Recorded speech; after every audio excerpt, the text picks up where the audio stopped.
Hi, Hello. everyone. How you doing? Hello, Idris Elba. Hi. I was saying that the production values run a little bit. Now, is it just because we're in your hometown that the production value has gone up? I'm not sure. This I is like a it. pretty cool spot, though. I hope you guys are all enjoying it. All right, Mr. Elba, how are you doing? Very good, really good. I love this is the second time being here. First time I felt like an imposter. Second time I feel like an imposter. You do not. A little bit, but no, it's fun. It's good. So, Garand actually talked a lot about your different hats that you wear. It's so funny. We were just in a conversation with somebody where they called Idris a celebrity, which he is. But I think about you as so much more because you do so many different things. And you do, obviously, you're an artist, you're a musician, you obviously a filmmaker, a director. There's so many of those pieces. But you also do so much work that is not necessarily connected to that. Do you want to talk a little bit about what that is? Yeah, I mean, I've done quite a lot of work just utilizing the soapbox that actors and people in my position can get to sort of give voice to things that some people don't have a way of speaking up about. My wife and I have been quite vocal in the food crisis around the world, also the climate. Closer to home, I've been sort of very vocal around opportunities for youth, especially as it relates to knife crime. And these are all, I think, just extensions of things I care about. I think everyone should have the right to eat. I think everyone should be paying attention to what our world environment is doing. And I come from a background in East London where I could have easily been, subject to violence and not had the opportunity. And I was very fortunate to meet one actor. He came to my school. He was in a film called The Full Monty, and he sat down in a room with us. And I just looked at this guy, and he didn't have to be there, but he gave me hope. He was a black actor, and he said, there's a career in acting, and I couldn't believe it. I was like, you get paid for that? What do you mean? But long story short is that sort of advocacy is where I've sort of, that's who I am. I think it's just an extension of what I've seen myself. So much of your attention has been on the African continent over the years. I know you're deeply connected to it. Your family, you were from there. There's work that you're doing in Sierra Leone and Cherbourg Island. Do you want to talk a little bit about that? Yeah, so for quite a while there, I've been working with the government of Sierra Leone on a project called Cherbourg Island. There's a beautiful island about the size of Chicago for scale, just off the coast of Sierra Leone. Currently, 40,000 people live on this beautiful island, different chiefdoms. And we worked together to figure out a way to perhaps make a eco island on this landmass. The government and I spent a lot of time figuring out what the policy and regulations are around building an eco city. Even understanding what is an eco city, a city that it's sustainable, especially as it relates to the climate. So it's been way above my pay grade. I never woke up one day and said, I'm going to build an island. But here I was in deep conversation about how to do it in Sierra Leone. I've been working on the project for about 6 years. And you get moments like this and moments like that. Right now we're in a moment like this where it is a lot quieter in terms of the news, but the actual foundational work around the regulations, around all the things that you need to build something like that are happening. So it's something that I'm really proud of, but it's a slow process. Yeah, sometimes it is. Sometimes innovation takes time. It's taken us 10 years to get to the place we are with respect to the usability of blockchain. So I think that we all know how that takes time. So we spent a lot of time together talking about artists and creators on the African continent, particularly focusing on West Africa. And that's been one of the things I learned from you were the challenges initially that folks were seeing there from the artist side. Do you want to talk a little bit about that? Yeah, I mean, you know, having worked on the continent for a good part of 15 years, making different films, albeit in a slightly, you know, I've made international films that are shot on the continent. I've made some films that have been generated from the continent, but essentially I've made a lot of, you know, I've been exposed to that creator economy sector. South Africa, West Africa, East Africa. I've pretty much been everywhere. And, you know, when it comes to the next layer of, you know, self-made creators, as in young filmmakers, storytellers, game makers, fashion designers, textile, there is a lot of talent, but the opportunity to take their talent outside of their environment and into an international landscape marketplace is really hampered and limited. And usually it's about being able to be seen or at least to be contribute. So if you think about a YouTube platform, for example, or any one of these platforms that monetize creation, the bottleneck for a young creator is that they don't have a bank account. So that little box that they have to fill out with their information is often where they stop. They could have the most incredible art, but they can't get it out there or be monetized. And if they can do it, then they have to go through many different loops to get there. And so what that's doing is really suppressing an entire generation of creators in one of the most, you know, youngest demographics in the world. The median age across Africa is about 19 years old. And at that age, when I was 19, all I wanted to do is create. All I wanted to do is be out there. But, you know, for me, the entry level was a bank account in England, put my numbers in, and I'm good. It's putting it out there.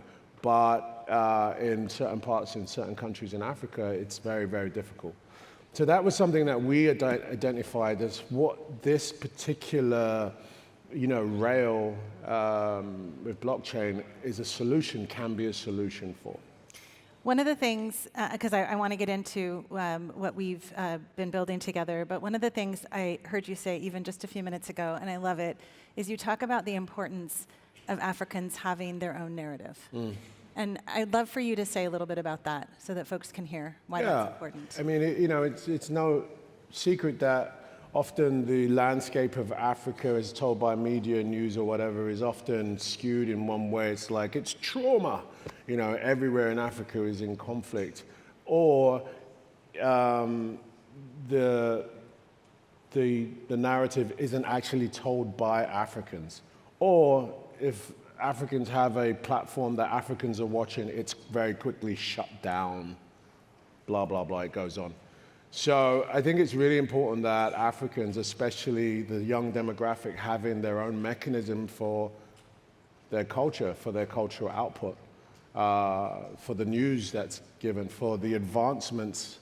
You know, I think, you know, if you can see yourself doing it, you can be it, and that's really important. But if Africans, all they see is, or many images and portrayals of Africa, the narrative is often negative, then that's what's often perpetuated. And there's nothing better than the creative sector to be able to alleviate that. And that's where, you know, I think, you know, a lot of opportunity, governments that I have speaking to see the creative sector as a way of changing that narrative. How to do that is often, you know, difficult to understand. Yeah. So much of Idris and I met and we were doing work together, an inspirational video. I think all of you saw it. We put it here last year. It's super cool. He did this, he directed it, made it all look awesome.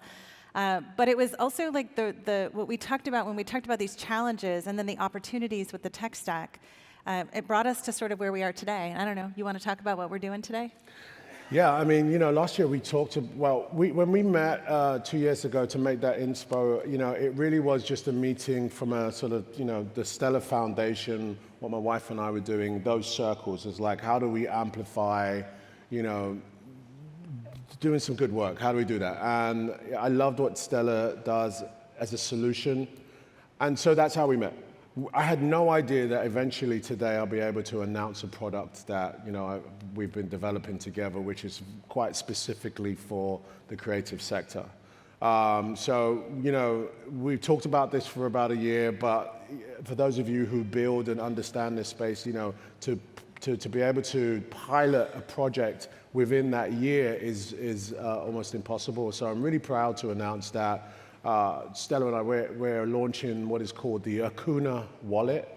The Akuna Wallet is essentially driven to help the creator economy, and we're starting off with a pilot of our wallet in Ghana, which where my mom is from, so I had to go to Ghana. No, I'm joking. But we spent time in West Africa. We went to Nigeria, went to Ghana, went to Sierra Leone to just understand the creative sectors, what their bottlenecks are, what they were going through, and the Akuna Wallet is our solution so far. Yeah, it's a first stage solution. I don't have a clicker. If I had a clicker, I would show you what the slide looks like, what the wallet looks like. So if somebody wants to click to the next slide, they can do that. But what we're trying to do is, and we're working with Chipper Cash. I think they're in the room. They're going to be our sort of last mile for the users to be able to take USDC and to put it into the local currency. But the wallet, well, why don't you tell them what the wallet does?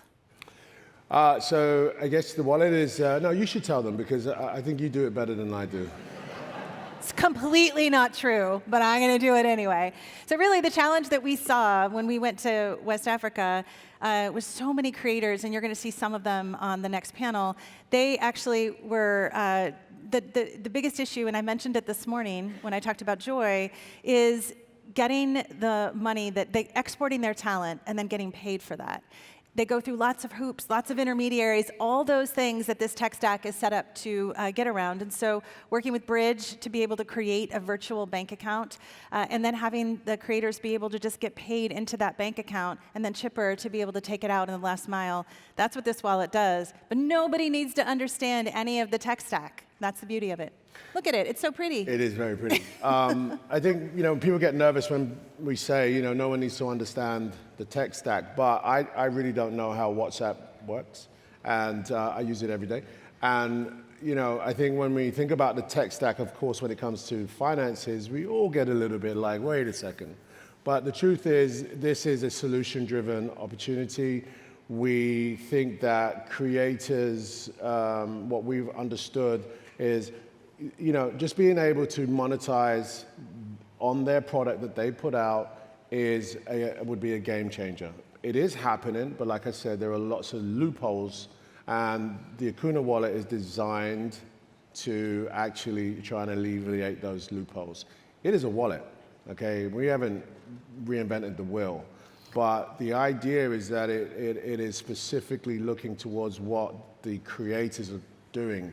Eventually, once we've finished our pilot and understand what works and doesn't work, I think I want to add tools that are more creator specific. We've talked about copyright collection, royalty collections. We talk about insurance. We talk about microfinancing for projects. So, right now the actual architecture of this wallet is a wallet. But as we roll it out, as we understand how creators can use it, we think we want to add more creator-specific tools to it. And last year when you were here, I said, I'd like to have you back. But we didn't have this. We didn't know for sure that this was going to be what we... No. And look at you. You're here. And you got this. Well, I'm really excited by it, guys. You can clap if you want to. Damn.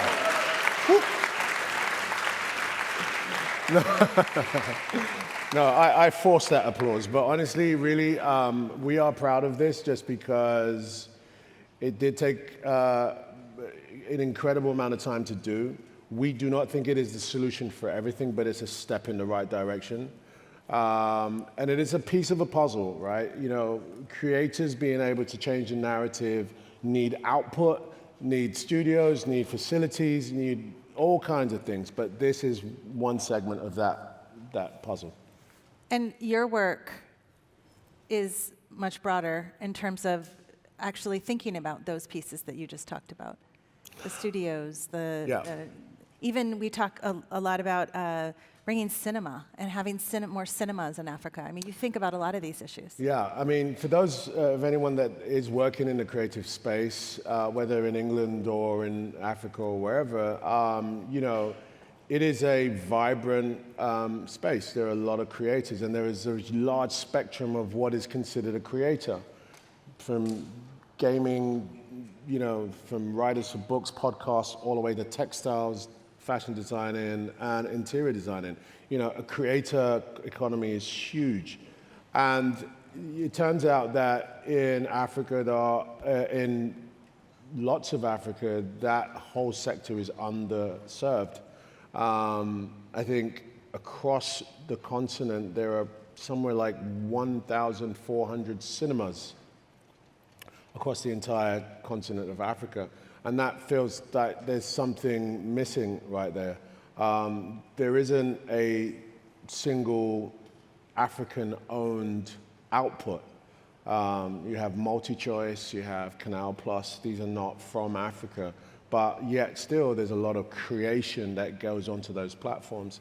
So for me, you know, finding a solution that helps the economic rail of creation, you know, easier is, again, going to help me build cinemas, perhaps, help me build a studio facility that allows the creation of content to have a consistent growth as it seems to the other parts of the world.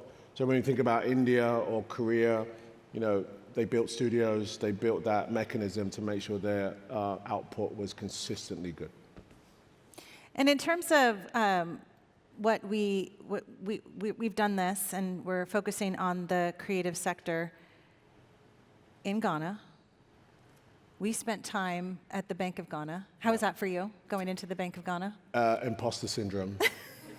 It's like, Idris, what are you doing here? Do you want a bank account? No, actually, I'm here to talk about the regulatory landscape. But it was definitely an eye-opener for us. You know, this particular financial rail is misunderstood. There's a large educative curve that needs to happen, and we were really fascinated that the Bank of Ghana are really forward-facing in these discussions and prepared to back this. So that's why we're in Ghana, and we're hoping that the data that we learn from, you know, partnering with a central bank like that will help, you know, the educative curve for other regions to understand how this works and how it could work. And it was so cool because we went to the Bank of Ghana, we met with the governor, and we met with his staff. They're all big Stellar fans, by the way, which was also awesome. I didn't know that in advance, and it was really cool to have that happen. But the Bank of Ghana did a fintech conference in April of this year, and because of Idris's focus, and you know, he really talked to them a lot about that growth of that potential creative economy there, growing more and more. They had a whole segment at their fintech conference focused on creators, and I was so happy to see it. They had artists come, and like, they were singing, there was dancing, there was like, it was no fintech conference that we have, by the way. It was like super cool. But it was because of the influence of having you go in and talk to them. Well, I don't know about my influence, but I think there's definitely a general understanding that the creative sector is actually really useful. It's obviously an economic driver, but it's also as cultural output is so important. We're seeing that shift towards really sort of supporting this sector. Yeah, it's been really fun. How, you said that you felt like an outsider last year.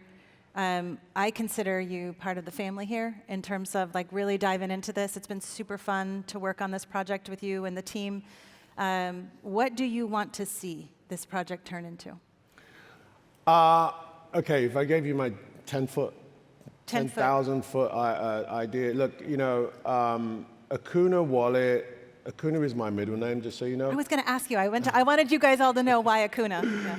Akuna is my middle name. My mom told me it means born on a Wednesday. Wednesday's a great day, though. It's kind of halfway. In any case, I imagine what we dub in our office the Akunaverse.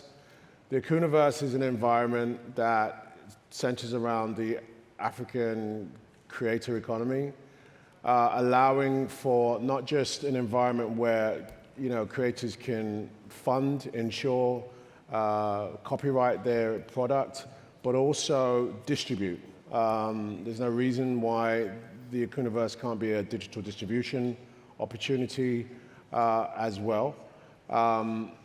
There are so many tools. We had an amazing conversation this morning with some amazing builders in Africa who are looking at the creative sector and had some really cool ideas about how a wallet like this can sit central to other tools. So I'm imagining, for me, the future is the Akunaverse, verse. And with, which is an environment for creators. That's so awesome. Thank you, Idris. Thank you.